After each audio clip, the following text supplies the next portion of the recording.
Hey friends, today we're going to talk about something which I think we have all wondered at some point. Why does my home look cheap? From textures to lighting to window treatments. We'll talk about 7 common mistakes that can make a space feel less appealing and also how you can avoid them. One of the biggest issue is lack of texture. It gives depth and makes the room more interesting. Even the most beautiful designed rooms can feel cheap if everything is smooth and uniform. So here's how you can fix it.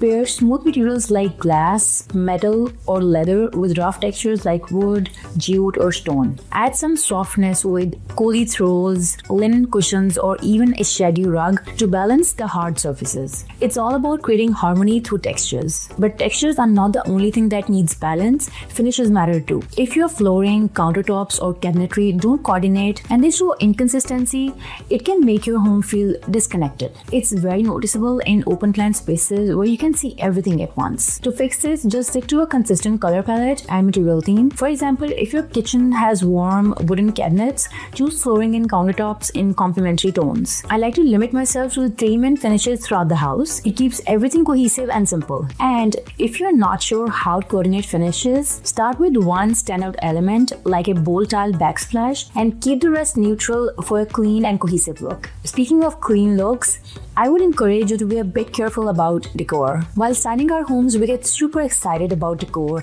and of course, it's fun to decorate your dream home. But too many small items can make your space feel unorganized and chaotic. And you might have noticed when there's a lot going on in a room, you don't know what to focus on. Instead, be intentional with your decor. Choose things which have higher impact, no matter if they are less. For instance, instead of grabbing a shelf with random knickknacks, look for a statement vase, a meaningful photo, or maybe a small stack of books. I also follow one in and one out rule. That means if you're buying something new, something has to go out, like something which is like way old or you no longer need. Balance is one thing we have to keep in mind in every aspect of design, even in lighting. The wrong lighting, like relying on a single overhead fixture or harsh fluorescent bulbs, can even make a best decorated room feel unwelcoming. I like to layer my lighting like overhead light for general use, then add task lighting like table or floor lamps, some accent lighting like string lights, wall sconces or even candles. 2700K and 4500K is a better choice because it won't get very harsh for the room. Another area that can impact your home's overall feel is your window treatments. Things like plastic blinds, short curtains or ill-fitted drawers can give a very unfinished look. For a more polished look, curtains should reach the floor and the blinds, they should be a bit larger than the window to keep things balanced. And if you are on a budget, affordable roller blinds or sheer panels can still look great if they're hung properly. For a more refined and timeless feel, try S-fold curtains or Roman shades. You guys, I know you'll agree with me that oversized furniture in a small room can really feel cramped. And you would see that a small dining table in a large room can make it feel empty. Always choose pieces that fit the size of your room. In a small living room, look for a smaller or a compact sectional sofa instead of a big one. Avoid heavy furniture that takes up all the space. And make sure that your rug anchors the space. Especially the front legs of your furniture should fit on the rug. Although I recommend taking dimensions of the room or even the furniture,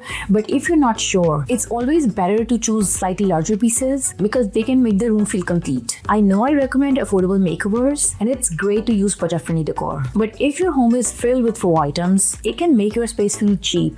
And let's be honest, some fake wood, leather or plastic furniture that meant to look expensive often just ends up looking fake. To avoid this, it's always better to be mindful of all the faux items you bring to your house. It's perfectly fine to use them, as long as they don't look too obvious or low quality. Look for materials that mimic the real things, like textured wallpaper that resembles stone or wood, or faux leather cushions that actually feel soft. When you're buying furniture, make sure to buy well-made pieces. You have to have that eye to pick good, fine pieces. I would say mix in few real items with faux ones. This way your space will feel well grounded. That's it, you guys. I hope you found this video helpful. Give this video a thumbs up and subscribe for more interior design tips on a budget, and I'll see you next time.